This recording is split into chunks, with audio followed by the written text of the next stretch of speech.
Hey everyone, welcome back to our CFA Level 1 prep series. Today we're diving into a crucial topic, fiscal policy.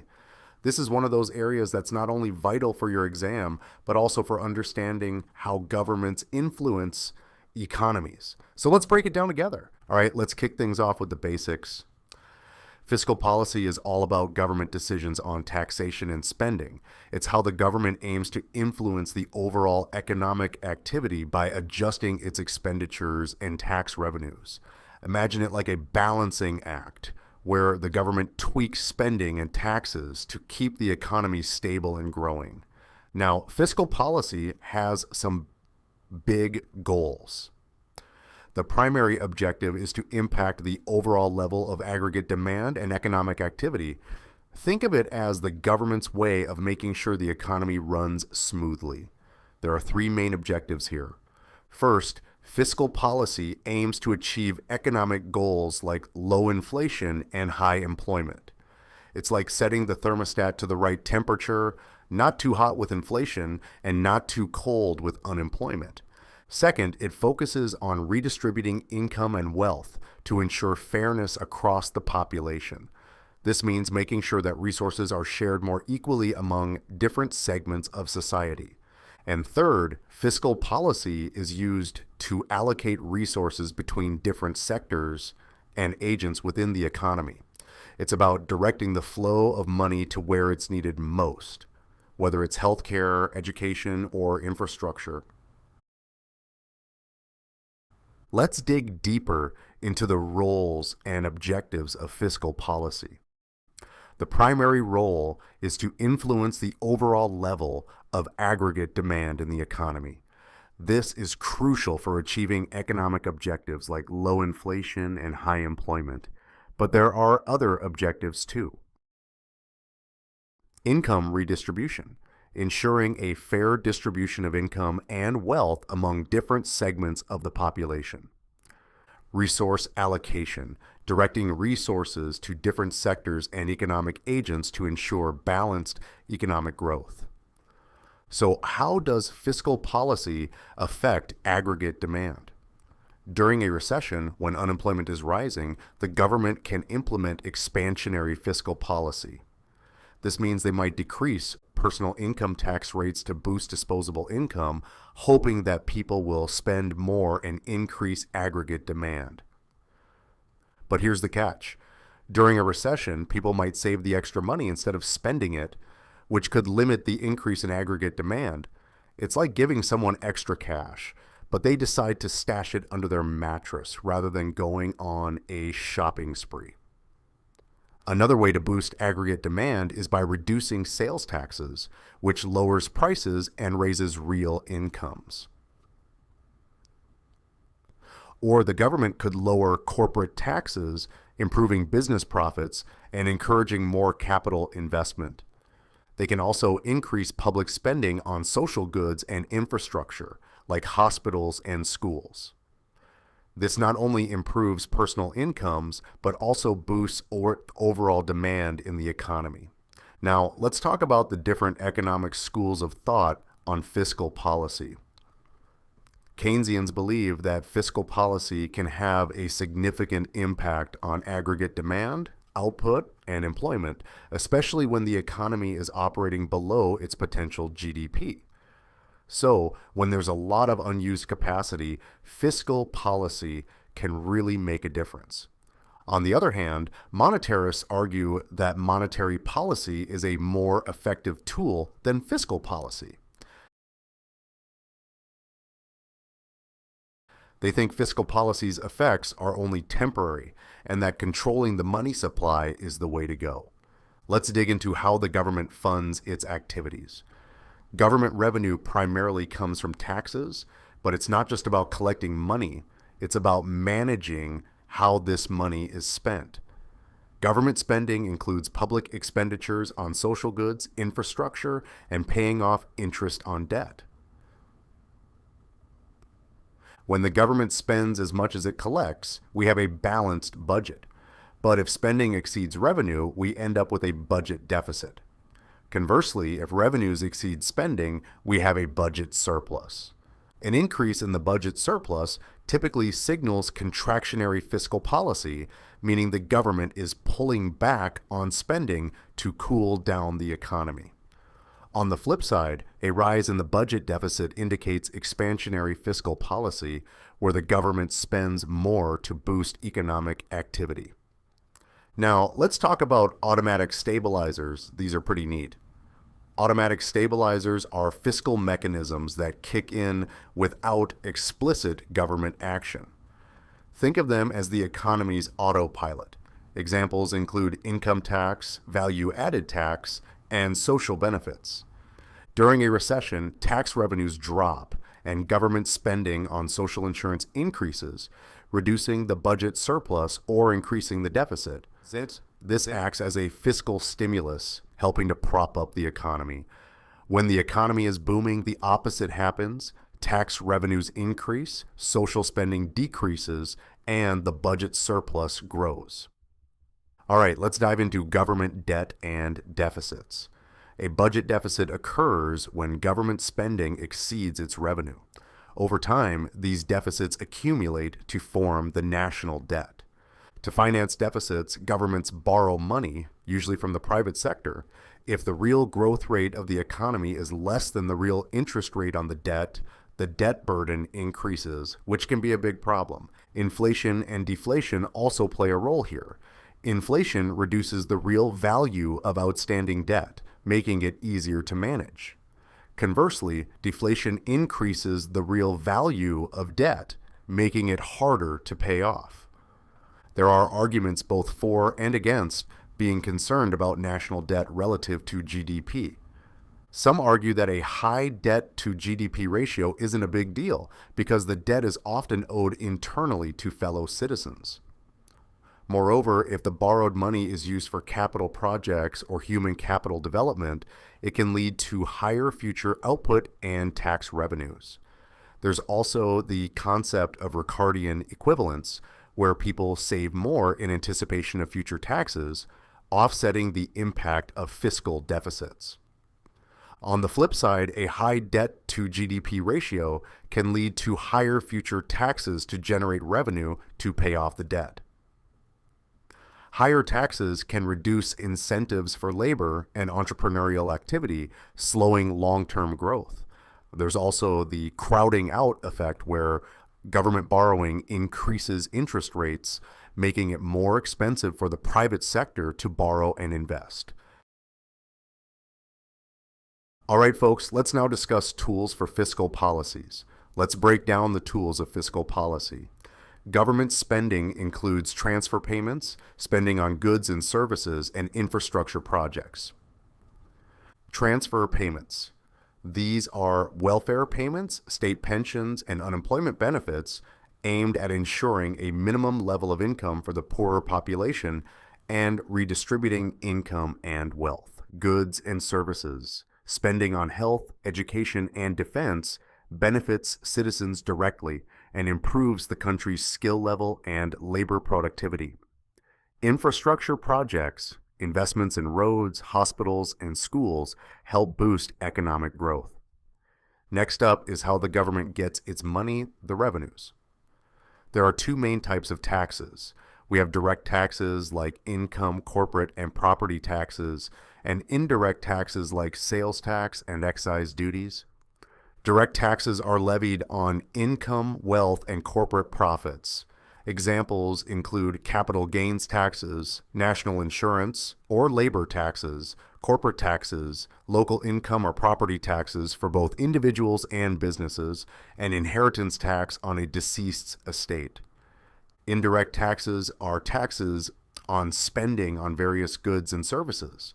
Examples include excise duties on fuel, alcohol, and tobacco, as well as sales tax or value-added tax. A good tax policy should have several key attributes. A good tax policy should be simple, efficient, fair, and sufficient. It should be easy to administer and comply with, should not distort economic activities, should treat individuals equitably, and should generate enough revenue to fund government operations. Simplicity means the tax system should be easy and relatively inexpensive to administer. It should have low costs of administration and compliance, and the final tax liability should be certain and not easily manipulated. Efficiency means that the tax system shouldn't interfere with the efficient allocation of resources.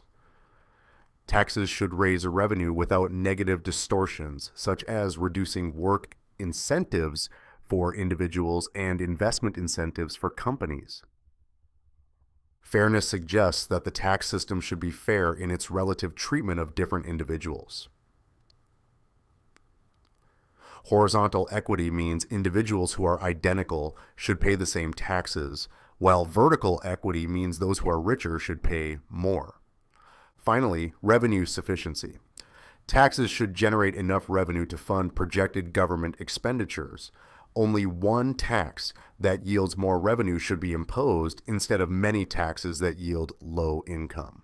In a progressive tax system, the tax rate increases proportionately with the increase in income.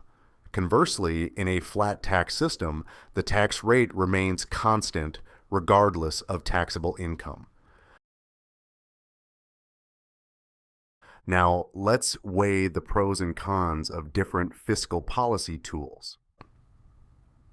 Indirect taxes are easy to adjust and can instantly affect spending behavior. They have low costs of administration and compliance. Plus, they can be used to discourage the use of certain goods like alcohol or tobacco.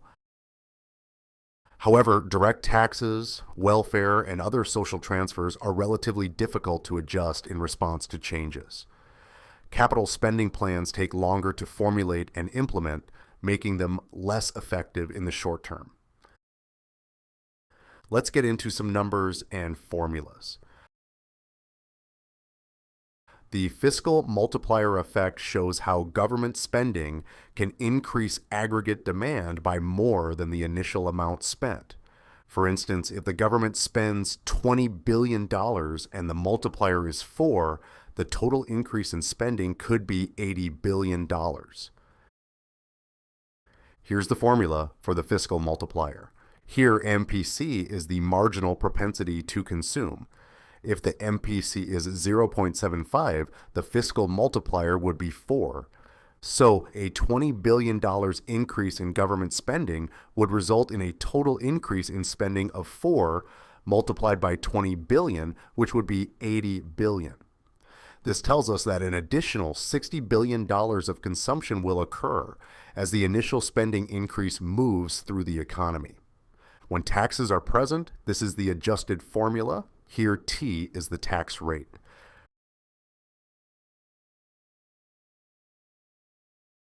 Suppose the tax rate is 20% and MPC is 0.90, the fiscal multiplier would be 3.57.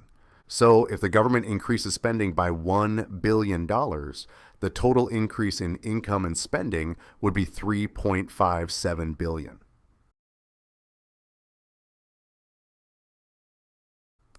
Finally, let's talk about the balanced budget multiplier. This refers to the magnified effect of a simultaneous change in government spending and taxes on aggregate demand that leaves the budget balance unchanged.